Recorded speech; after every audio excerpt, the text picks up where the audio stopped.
Diasco Foot, miroir du football de la diaspora congolaise.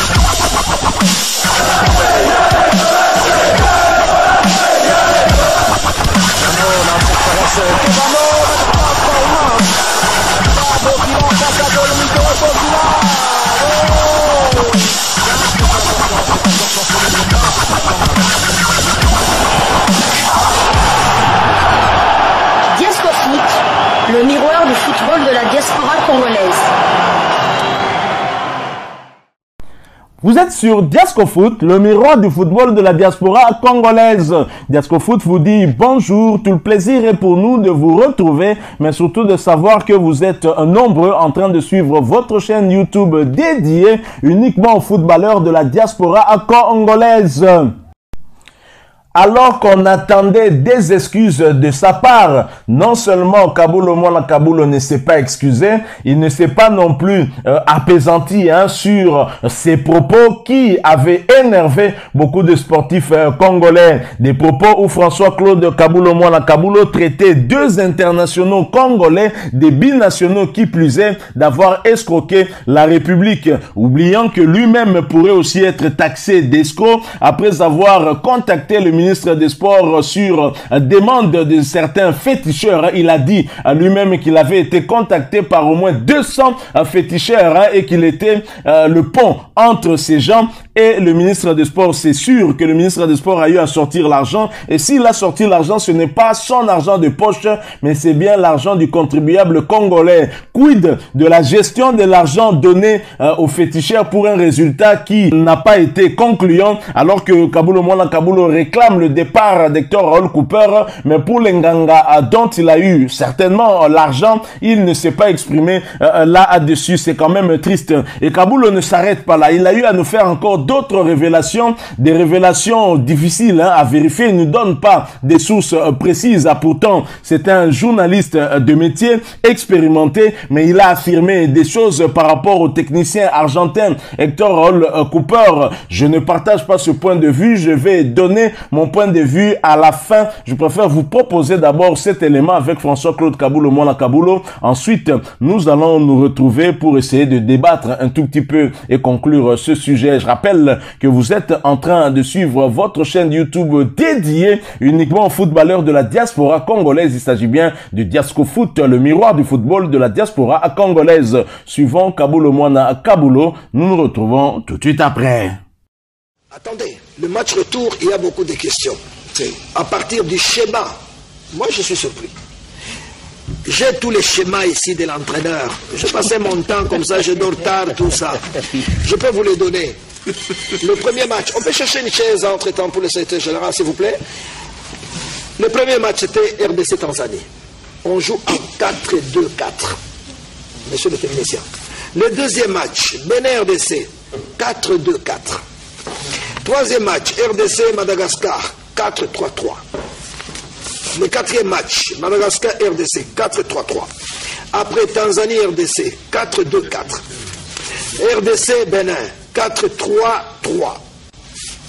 Ok? Vous avez entendu? Ça c'est le schéma.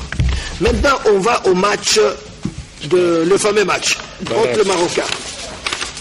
Au stade de Martyr, RDC Maroc, 4-4-2. Ça, c'est le système arrêté par Cooper. Nous allons, écoutez, et les Marocains jouent en 5-3-2. Au stade de Martyr. Attends. Oui, je ne parle pas du gardien de but. 5-3-2. N'est-ce pas? Au match retour, Vaïd reconduit le même système. 5-3-2. Curieusement, mes chers amis, Hector Cooper, spécialiste, il met 3-4-3. Vous vous imaginez, pour un match important à l'extérieur, un match qualificatif, il va mettre 3 défenseurs, dont un n'est même pas sûr, excusez-moi, Tisserand. Peu performant dans son club, même Fenerbahçe est en doute maintenant, parce que ça ne marche pas, et vous lui donnez les brassards de capitaine. Vous mettez Louis Ndoula, je l'aime bien, mais il a beaucoup de faiblesses. Il a des faiblesses. Alors, je suis en train de me poser des questions. Nous sommes des journalistes, nous menons des enquêtes. Est-ce qu'il n'y a pas de suspicion de corruption? est-ce que le match n'a pas été vendu? Qui a corrompu qui? S'il vous plaît, je pose des questions parce que je sais pourquoi je l'ai dit. En 2002, la Coupe du Monde jumelée, vous le savez, Corée du Sud, Japon, le match a été vendu. Malheureusement, ici, on ne fait pas des enquêtes. Quel match? Contre la Tunisie. Nous sommes allés en Tunisie, on a ramassé 6 buts. Shaban Inonda, il a pleuré comme un enfant. Il n'avait jamais subi ça. Nous sommes venus ici, la Tunisie nous a battu 3-0 et la Tunisie est partie à la Coupe du Monde. Dans les coulisses, nous avons beaucoup d'amis en Afrique, à gauche, à droite. Ce match a été vendu par les Congolais qui sont connus. Et ce match du Maroc, j'ai la conviction. Nous avons des amis aussi à la Fédération royale marocaine de football. Cherchez une chaise, s'il vous plaît, pour le CG. Nous avons des amis à la Fédération royale. Ils ont dit que M. Ben Malango ne commencera pas le match. Président Moké, nous avons reçu ça, nous avons obtenu. Vous suivez ce que je vous dis? Hein? Guilain, oui, nous avons obtenu ça de M. Cooper. Nani ne commence pas. Si je peux venir nous asseoir ici. Excusez-moi, c'est les aléas du direct. Merci. Je vous donne cette information. Hein? Les amis de la fédération, non des amis, à gauche, à droite, ils ont dit que le match a été vendu. Ben Malango ne commence pas. Nous avons obtenu ça de Cooper. Après le tirage au sort, moi j'étais à Douala. On me dit, votre match va se jouer et sur le terrain et en dehors du terrain. Suivez-moi bien, n'est-ce pas? Et quelques temps après, il y a des dépêches qui sortent. Les Marocains, curieusement, ils s'intéressent à Cooper. Oh non, Cooper, les Marocains sont intéressés par Cooper. Et si on se qualifie, je crois que nous prendrons Cooper pour aller à la Coupe du Monde. Il a été interrogé par les journalistes espagnols. Oh non, moi je ne suis pas au courant, je ne sais pas d'où vient l'information. Les Marocains ne sont pas des dosses. Je suis convaincu qu'il y a eu rapprochement. Je ne suis pas Dieu, mais je suis convaincu. Avec les schémas tactiques, il va nous donner 3 défenseurs qui sont de faible niveau. Mbokani, nous avons l'élément d'Mbokani. Réalisation, préparez-moi l'élément d'Mbokani. Mbokani a regretté. Il dit c'est le choix de l'entraîneur. Les bons joueurs sont restés sur les bancs. Oui. Et lui, il a monté une équipe. S'il vous plaît, réalisation, passez-nous l'élément de Mbokani. À l'issue du match retour, nous allons l'écouter. Il a beaucoup regretté. Il ne voulait même pas parler. Il a dit. On n'invente pas. Le seul Congolais qui a accordé une interview à la télévision nationale, c'est Mbokani. Et il dit que non, c'est dommage. Ils sont restés sur les bancs. Mais je pense qu'il y a des suspicions. Fédération, je vous prie de mener des enquêtes. Parce que nous ne pouvons pas, pour une qualification importante, nous avons des traîtres au sein du staff. Et les textes, je ne sais pas, Dieu seul sait. Directeur, apparemment le président Marx a un bémol ajouté par rapport à ce que non, je voulais dire quelque chose. Oui. Notre équipe devait quitter samedi le matin. Exact. Samedi le matin. Tous les jours étaient où? Je ne sais pas. Endormis. On leur demande de prendre le petit déjeuner le matin. Ils prennent le petit déjeuner, ils disent nous partons pas maintenant à l'aéroport. On attend à prendre le déjeuner à midi. Si Mangenda est là, qui nous disent l'avion qui devrait aller. Vous savez que Kena Eren a même menacé que je ne vais plus prendre les joueurs. Jusqu'à midi, les joueurs n'étaient pas prêts à quitter l'hôtel pour aller. Ce sont des petits détails à ce que vous êtes en train de dire. Pourquoi l'avion a quitté en retard? Personne ne nous a jamais expliqué ça. Je vous dis, quelqu'un de la fédération m'appellera, à moi, à midi 30, ici, à midi 30. Il y a un problème entre les joueurs. Lequel? Je vais vous dire, ils ne veulent pas partir. L'argent? Non, ils ne veulent pas partir. Ils ne veulent pas quitter l'hôtel pour aller à l'aéroport. Est-ce que tu peux parler à tes enfants là? Moi, je donne ma main à couper. Les joueurs n'étaient pas prêts à quitter. Pourquoi ils sont partis en retard? Pourquoi il y a eu des problèmes au niveau de l'avion qui devait les amener? Pourquoi ça s'est retrouvé quand déjà le plan de vol est fait? Ok? Ça. Que je dois quitter à 7 heures pour arriver là-bas, j'ai 4 ou 5 heures. Et tu arrives que ce n'est pas l'heure, tu auras quoi? Des problèmes. Donc je vous êtes au courant? Bolikango, passez-nous un peu l'élément de Mbokani, ça peut nous permettre de comprendre certaines choses. Parce que en RDC, vous allez parler, on a tendance à négliger les choses et l'aventure se termine là. Je pense qu'il faut commencer à mener les enquêtes. Voilà, nous sommes de retour. Kabulo Mola Kabulo, après s'en être pris à Yannick Yalabolazi ainsi que Cédric Bakambu, après les avoir accusés d'avoir escroqué l'État congolais, en sachant qu'ils n'étaient pas en forme, ils sont quand même venus pour empocher les 40 000 $. Voilà qu'il s'en prend cette fois-ci au technicien argentin, un entraîneur respectable, même si on le sait, Hector Raoul Cooper aime une certaine philosophie tactique. Cela n'a pas marché. Il a tenté quelque chose lors du match retour et ça n'a pas marché. Malheureusement, Hector Raoul Cooper est aussi têtu. Il n'écoute visiblement personne. Il a eu à mettre un classement qui ne pouvait pas répondre. Et même les joueurs, beaucoup, la plupart n'étaient pas tout à fait d'accord avec lui. Mais Kabulo Mola Kabulo l'accuse d'avoir été corrompu par les Marocains parce que les Marocains savaient en avance que Ben Malango n'allait pas débuter le match. Les Marocains savaient qu'on allait avoir une équipe de départ qui allait leur permettre de gagner assez facilement. C'est selon Kabulo Mola Kabulo. Alors, est-ce que Kabulo Mola Kabulo, qui s'est exprimé ainsi, peut-il nous dire sur les 7 matchs que nous avons joués, bon, enlevons les matchs du Maroc, sur les 6 matchs que nous avons joués dans le cadre de ces éliminatoires de la Coupe du Monde Qatar 2022, dans combien de matchs Ben Malango a été titularisé? Je pense un seul match. Et donc, si Ben Malango ne devait pas être titularisé pour le match contre le Maroc, c'était peut-être une suite tout à fait logique et les Marocains pouvaient se référer tout simplement aux autres matchs où Hector Raoul Cooper préférait Cédric Bakambu Mbokani à Ben Malango, c'est clair. Mais François-Claude Kabulo affirme des choses sans preuve sur ce technicien argentin. Je pense que c'est tout de même grave. En fait, ce que moi j'analyse dans tout ça, c'est que le problème de Kabulo depuis très longtemps a toujours été d'avoir à la tête de l'équipe nationale des entraîneurs malléables. Il veut un collectif d'entraîneurs congolais constitué de Guillaume Ilunga, un loser.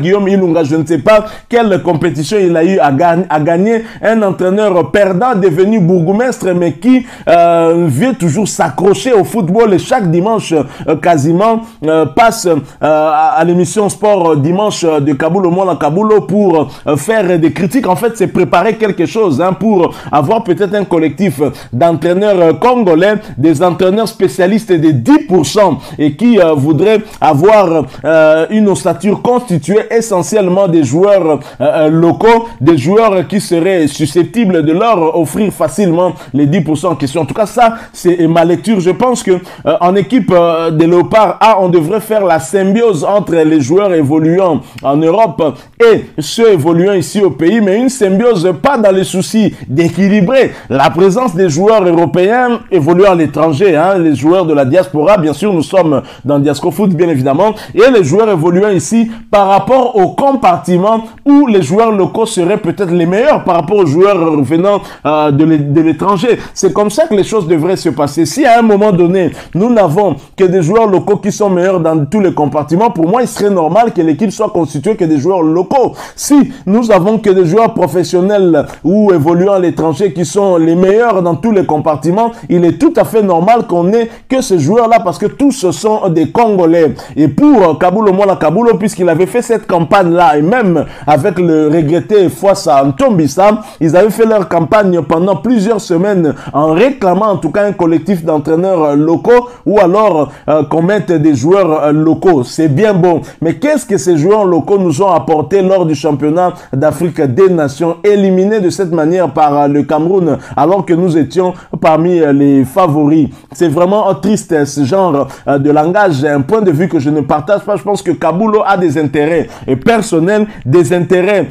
qui n'a pas en tout cas eu à rencontrer avec ce staff technique et même avec les joueurs qui sont sélectionnés par Cooper. Il fait du bruit pour qu'on puisse parler de lui, oubliant que lui, Kabulo Mola Kabulo, nous a distrait. Au lieu qu'on se consacre, qu'on se concentre sur l'aspect purement sportif, footballistique, nous sommes allés parler même des féticheurs dans un plateau de télévision. C'est quand même triste. Kabulo Mola Kabulo s'est permis de dire qu'il était un pont entre le ministre des Sports et les féticheurs, les Nganga, qui nous ont rien apporté. Et pour cela, il n'a de compte à rendre à personne, mais il veut que Hector Cooper lui rende peut-être des comptes. Non, tu restes à ta place de journaliste sportif et tout simplement, tu as eu à t'impliquer dans des histoires qui ne te concernaient pas. Tu étais en contact avec les Nganga. Ils t'ont sûrement donné des scores. Ces scores-là, quid de ces scores? Kabulo Mwana Kabulo, réponds-nous au lieu d'insulter les Cédric Bakambu et les Bolazi. Si les Nganga t'avaient rassuré qu'on allait gagner, peu importe les joueurs qu'on allait placer sur le terrain, on allait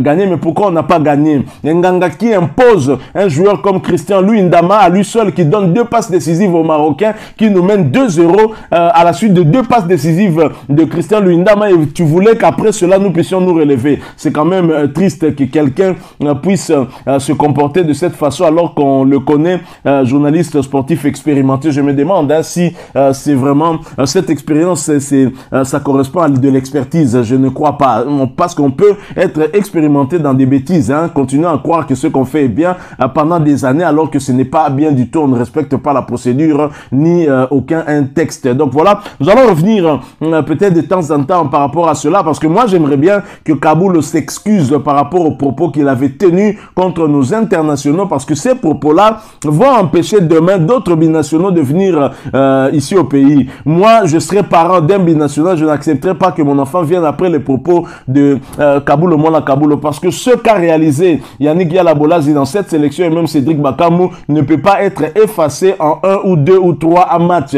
Ça, c'est être ingrat et oublier très rapidement. Le même Kabulo en 98, alors que la RDC jouait sa qualification contre le Ghana lors du match de la 3e journée avec un certain Abedi Pelé lui-même, Kabulo Mwana Kabulo qui commentait le match dit devant tout le monde entier que les joueurs congolais avaient déjà fait leur valise parce qu'on avait peur du Ghana. Un journaliste congolais qui ne s'était pas montré patriote et qui a quasiment presque insulté les joueurs qui jouaient sur le terrain, et à la fin du match finalement c'était Abedi Pelé qui clôturait sa carrière internationale avec une élimination honteuse et humiliante par les Congolais avec ce but inscrit à la 75e minute par Yves Kisombe et les Emeka Mamale, les Marcel Mbayo et les Kouloué Korando qui étaient étincelants pour ce match. Donc Kabulo Mwana Kabulo, on le connaît, ce n'est même pas un journaliste patriote parce que très facilement il préfère encenser les joueurs de l'équipe adverse que nos propres joueurs. Rappelez-vous, nous jouons en 2015 contre le Congo-Brazza. Thierry Bifouma inscrit le 2e but des Congolais de Brazza et Kabulo Mwana Kabulo l'appelle le diable de Thierry et Bifouma, alors que dans notre équipe nous avons quelqu'un comme Bokila qui a inscrit un doublé, vous avez Dieu merci Mbokani qui a inscrit des doublés, vous avez Yannick Yala-Bolazi qui donne 2 passes décisives, Niskens Kebano qui entre et qui donne 2 passes décisives, mais lui préfère d'appeler Bifouma le diable de Bifouma. Diable, il a fait quoi? Il est plus fort que quel Congolais? C'est triste, Kabulo incomplexé des joueurs étrangers alors que les nôtres sont plus forts qu'eux. C'est quand même malheureux et triste. Donc ce n'est pas un modèle. Nous reviendrons sur les propos de ce journaliste qui continue à énerver le mouvement sportif congolais. Merci à vous qui nous avez suivis. Vous l'avez compris, nous sommes arrivés à la fin. Si vous avez aimé ce sujet, laissez-nous un maximum de j'aime. Merci de partager avec nous votre point de vue en nous le laissant à travers un commentaire. Surtout, abonnez-vous sur cette chaîne Diasco Foot parce que nous sommes le miroir du football de la diaspora congolaise. Merci en tout cas de ne pas oublier d'activer la petite cloche de notification. Celle-ci apparaîtra une fois que vous vous serez abonné. Encore une fois, merci à vous de nous avoir suivis. Nous espérons revenir vers vous avec un autre sujet d'actualité concernant nos internationaux, nos binationaux. Et parce que ici, justement, nous sommes spécialistes des joueurs congolais évoluant à l'étranger. Et bien évidemment, nous allons continuer bien sûr à parler aussi des léopards parce qu'on a une autre échéance qui nous attend entre le 30 mai et le 14 juin, les débuts des éliminatoires de la Coupe d'Afrique Côte d'Ivoire 2023. Vous avez donc besoin d'être informé de l'évolution de nos joueurs qui évoluent dans la diaspora congolaise. Encore une fois, merci à vous avec espoir de vous retrouver bientôt dans un autre sujet d'actualité. En attendant, portez-vous bien. Et Diasco Foot vous dit au revoir.